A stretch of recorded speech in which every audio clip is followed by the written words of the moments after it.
Hello everyone, welcome back to the IndieGeekGuy channel. I hope you're well. Today we're looking at a trailer for Thor, Love and Thunder. So I saw the teaser trailer for this when I went to see Doctor Strange. Now we get the full, big, juicy trailer that should give us a little bit more of an idea about what this movie's going to be about, what it's going to look like, and maybe the villain, because I don't think the first trailer showed the villain at all. I really liked Thor Ragnarok. I think Taika Waititi's direction really came through in that movie, and it really made that movie stand out from the rest of the MCU, so I'm hoping this movie will probably do the same. I like it when these MCU movies really allow their directors to have their vision on the screen, just because it really helps make that movie feel like its own individual movie as well as being a piece in this bigger universe. So I think it's important that these movies should be able to stand up on their own 2 feet as well as building up the universe as a whole. All I know going into this is that clearly at the end, last time we saw Thor, he was going off with the Guardians, and they were sort of featured in that teaser trailer as well. And he looks like he's going to be sort of hanging up the hammer, or the axe in this case, and looking for a new way to live his life. But before we jump into this trailer, please remember to hit the thumbs up, subscribe, all that good stuff if you enjoy this content, and check out other stuff on the channel. There's lots of stuff there. But without further ado, let's jump into this trailer, see what Thor, Love and Thunder has to offer. Kids, get your popcorn now. Let me tell you the story of the space Viking, Thor Odinson. Space Viking. No ordinary man. Accurate. He was a god. After saving planet Earth for the Oh, the 80s 500th time, vibes. Thor set off on a new journey. Well, he got in shape. He went from dad bod to god bod. Jesus. And after all that, he reclaimed his title. Oh, man. No more as the fat one Thor. and only That's sad. Thor. Oh, spoke too soon. Jane? Oh my god, that mask. I like the mask. It's great. There's Jane. What's it been like? 3? We knew this was coming. 8 years, 7 months, and 6 days, give or take. I'm looking forward to that. I'm looking forward to seeing how they do all this in their relationship. Right. The only ones who gods care about is themselves. Ugh. So this is my The fucking creepy. all gods will die. Oh yeah, it's Christian Bale, isn't it? Fucking forgot about that. I just want to say that was very, very impressive what you did back there. He's just my first bad guy. You never forget your first.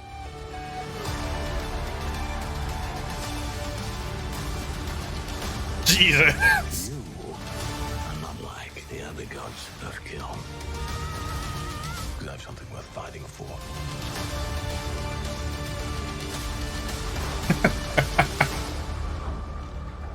Thor, Love and Thunder. That looks fun. Let's see who you are. I take off your disguise. And flick. Oh, You flipped too hard, damn it! God damn. Shall we help him? I mean, eventually. Fucking Russell Crowe's Zeus. July 8th, there it is. Alrighty. Thor, Love and Thunder. Definitely looks like visual styles coming through from Taika Waititi. He's just going ham, even more so than the first time round. There were some great visuals in Ragnarok, and it looks like that's going to be continuing on into this one. Like that old kind of 80s metal album kind of style infused with the colourfulness of like comic books from that era, and you know what I mean? Like, it just melds those two things together. Didn't get much of the Guardians here. We had them dragging their ship for exercise purposes. But I'm kind of suspecting that the Guardians in this are going to be kind of the same as what Doctor Strange was in Ragnarok. It's going to be like a opening kind of cameo thing, and then they're going to disappear.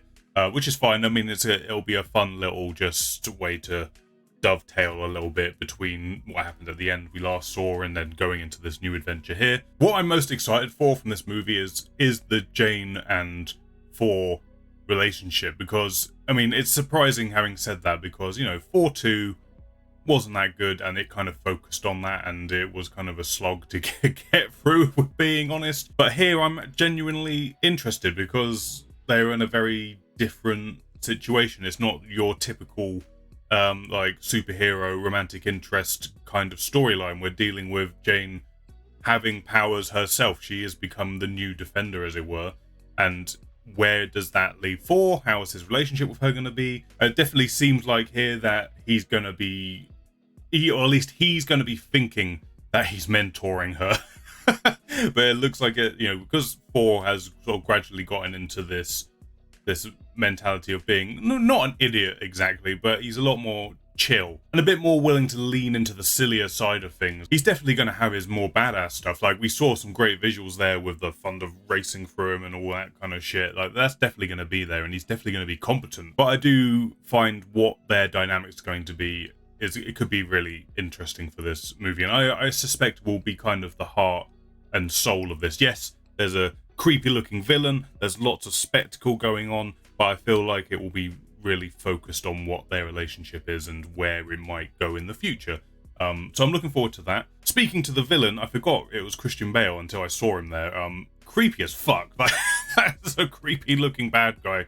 Hopefully, like, I liked Hela and Ragnarok, so hopefully Taika can do it again with this villain. He definitely looks imposing, but he doesn't look like he should be imposing, which is the weird thing. He looks kind of not weak per se, but he doesn't look like someone you should, like, if Thor was standing next to that guy, it looks like Thor should be able to punch him into the stratosphere. But somehow, even in this trailer, Christian Bale's like emanating like a power that you can't see, kind of thing. Like, there's something going on beneath the surface, and generally just a kind of creepy look going on, which I like. It again, nice visuals, and yeah, I look forward to that as well. I feel like it's going to be overall just a very fun ride with probably very good action beats, some good comedy in there as well. Russell Crowe as Zeus, didn't expect that, didn't even know about that at all.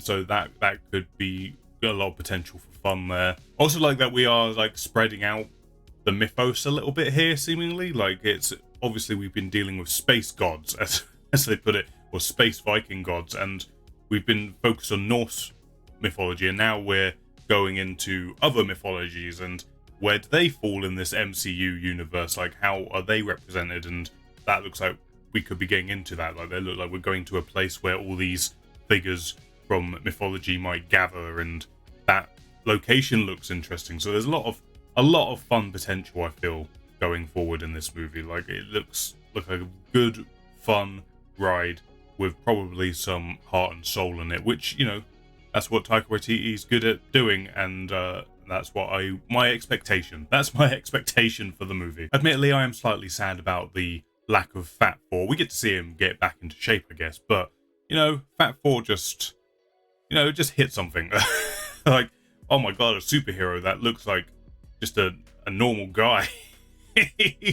But yeah, obviously they were going to change that, but I like the fact that we're not just cutting like from there to there, like, oh, he's in shape again, we can just move along. We're actually going to be getting probably a very 80s-esque montage sequence. I imagine maybe some Rocky music will be playing as that scene goes through, and it looks like the Guardians are going to be involved as that takes place as well, so I'm sure some humor will be taking place throughout, especially since Star-Lord talks in 80s basically, so it's something that might appeal to him as well. It is also interesting to think that this will be first time seeing the Guardians since their dynamic has changed quite a lot. Like, Gamora's not there, at least she wasn't there in the teaser trailer, and it could well be sort of setting the stage a little bit for what Volume 3 might have in it and what it might happen there, so that's interesting as well to think about. But I think, like I say, they're largely only going to be in the opening portion of the movie, and then they'll be off on their way as